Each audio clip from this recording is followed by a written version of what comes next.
how FTM peripheral works. So for understanding the FTM peripheral features and functionalities, and there are various things in it, we are gonna do it via the storytelling. Storytelling in terms of what steps have to be followed for using the FTM peripheral, and we will be covering different features and functionalities via that way. So first of all, the first thing that we have to do is we have to configure the clock values for the FTM peripheral. That is, whether the FTM peripheral is going to get a clock from a system clock, from a fixed clock, or from an external clock, as the clock configuration is very important for FTM peripheral, as the clock peripheral clock values will help us calculate the parameters like duty time period and the frequency. So there are three clock inputs for the FTM peripheral: either the system clock, either the crystal oscillator clock, which is the fixed clock, or either the external clock, that is there is some external clock being connected to the microcontroller pin. Generally we are going to use the fixed clock, that is the external crystal oscillator, as that is going to give us the most suitable and accurate PWM signals. After that, we configure the in which mode FTM peripheral has to be used, either in input capture mode or either in output capture mode. Now output capture mode is a mode in which some output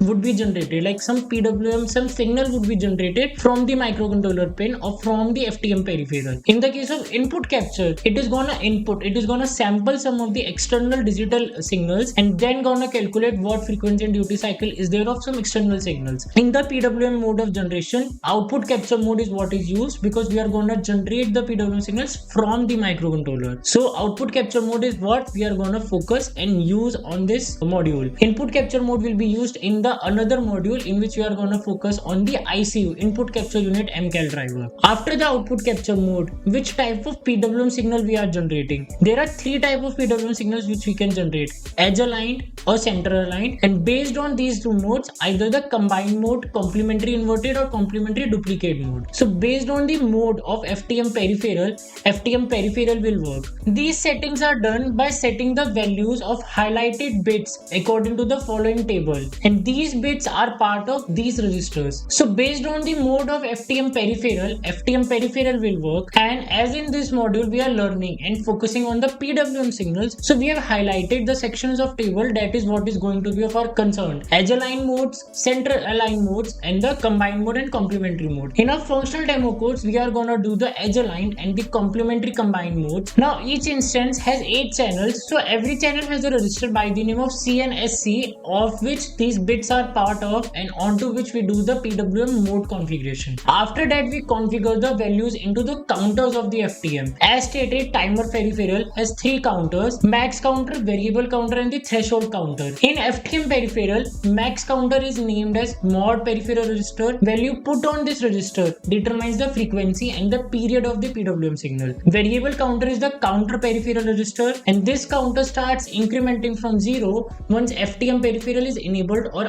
triggered in the up counting mode in the output capture mode. And then comes the threshold counter, and each channel has the register C and V, control and value register, and this register acts as a threshold counter for PWM signals coming from corresponding channel. So we can say value put on this register will determine the duty cycle of the PWM signal, as when the counter value register matches the value to this register, the PWM signal state is gonna change according to the polarity. Now comes the polarity of PWM channel, which is the next thing that we need to configure. Whether the PWM signal would have high to low transition or low to high transition on counter match. This thing is being determined, is like being configured via the polarity configuration of FTM peripheral PWM signals, and this is gonna determine the duty cycle parameter also. So there are two things in polarity: state of PWM signal before the counter match and state of the PWM signal after counter match. Based on the polarity configuration, rising or falling edges would be generated on counter match and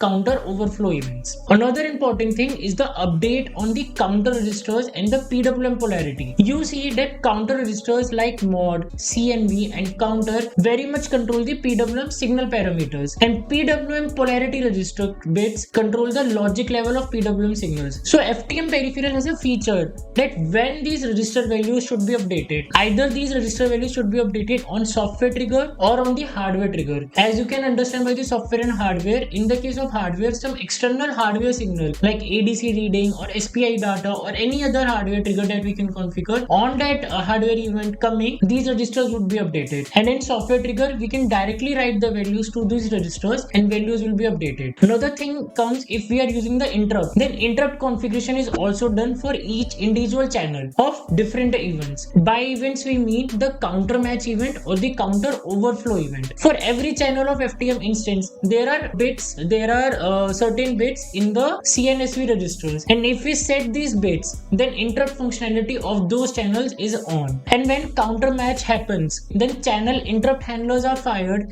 and when counter overflow happens, then overflow interrupt handlers are fired. An overflow interrupt handler is common for all the channels of a single instance, but counter match handler is individual for single channels. Apart from these concepts, there are two more features of fault control and synchronization points, but those are the advanced topics that we will cover in the next version of this course.